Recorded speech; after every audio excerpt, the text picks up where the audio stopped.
So yeah, I'm leaving YouTube to the algorithm, and I don't give a on what they do to my channel. Not really the best intro that I could think of, but here we are. First of all, welcome to my content sandbox. I am officially a Pinoy anomaly.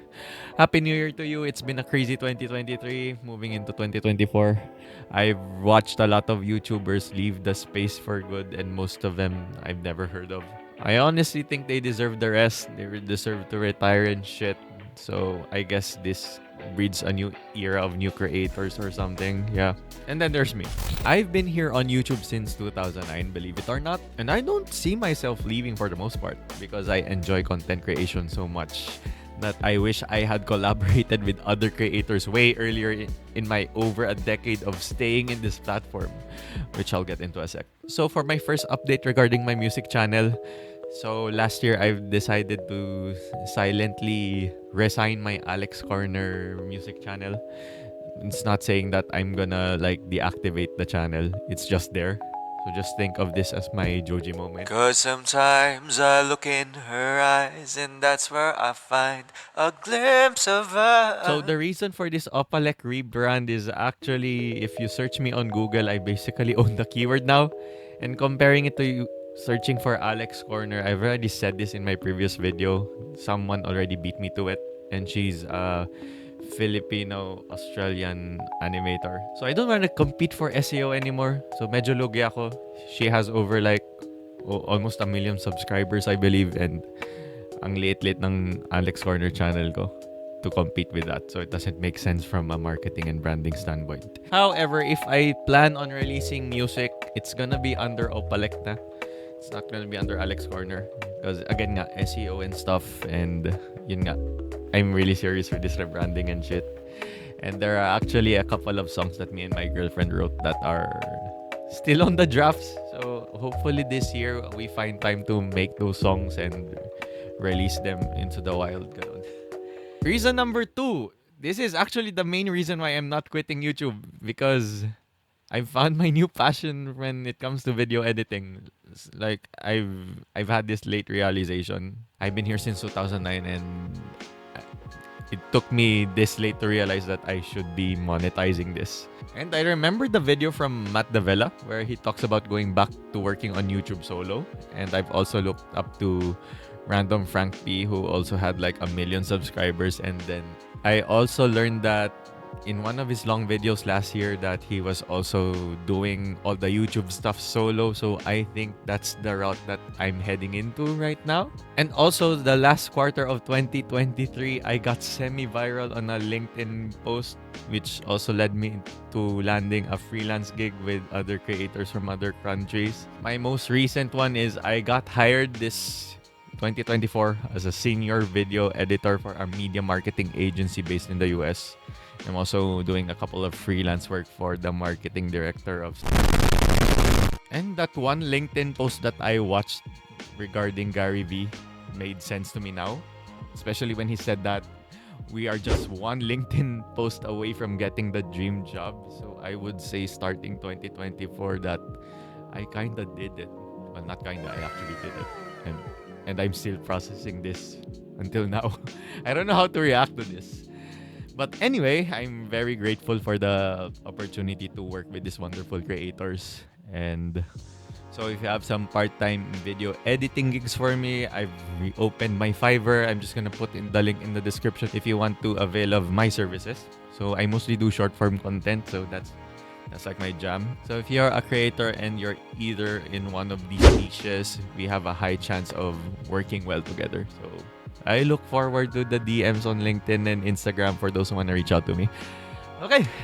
And I've also started live streaming actively on YouTube. I'm also ditching Twitch, by the way, because I don't see the point in live streaming there, even though I have like 100 subs. Not really subs. I meant 100 followers, and I'm not really hitting affiliate. I've tried for months streaming actively there. It didn't go anywhere. So I think from a career standpoint, going active on YouTube is making more sense to me right now than being active on Twitch.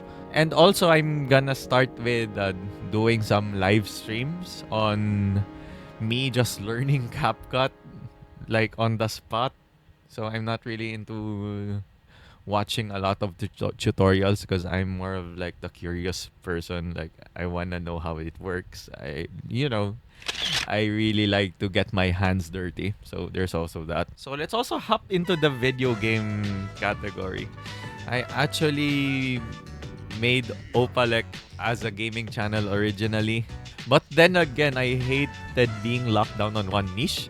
And second, I don't really plan on hiring a team anytime soon because I really enjoy the process of like creating content from optimizing and stuff. And I actually found a way to do it without getting burned out. So I guess that's gonna be a new video idea in the foreseeable future. So in other words, I'm going into the solopreneur content creator route, whatever you wanna call it. And also what I've observed with YouTube now, there's like a For You page already. So I think YouTube is making it a fair game across small and big time creators, if you ask me. And I'm also the type of content creator who likes to put everything in one place. So no, I don't really plan to create a separate channel for YouTube Shorts or to start my other channels just to organize my niches. I mean, video playlists exist for a reason. So if you want to see my content from other niches, I've organized them into different playlists. So instead of creating separate channels for all of my niches, I just decided to just compile them each in a playlist so you don't need to search. Like, I don't get why creators are not taking advantage of this. They're just pleasing the algorithm too much. Or, I don't know, maybe YouTube might plan to optimize these algorithms to also read my playlists or something. So, that's also the angle that I'm looking at. So going back to the gaming part, I'm still gonna do video game content since I'm also a regular contributor for What If Gaming since 2020, where I actually do mostly written reviews. So you might say that I'm already living the dream. Like on my free time, I review games, I play them. But for this year, I'm also trying to go back to also doing mini video reviews for my channel, as well as probably guides and potentially help out in growing the What If Gaming channel. We have a YouTube channel, by the way. So I'm gonna see where it goes from there. As for my other moves in social media, I don't think I'll continue creating YouTube shorts in this channel. Instead, I'm gonna transfer them to mostly Instagram. So mostly Instagram Reels. And I'm also dabbling a bit with TikTok. But like Instagram is more of my priority. And then probably the second half of the year, I might try and create Facebook videos. But it's gonna be more for my Filipino audience because most Filipinos are actually more active on Facebook rather than here on YouTube.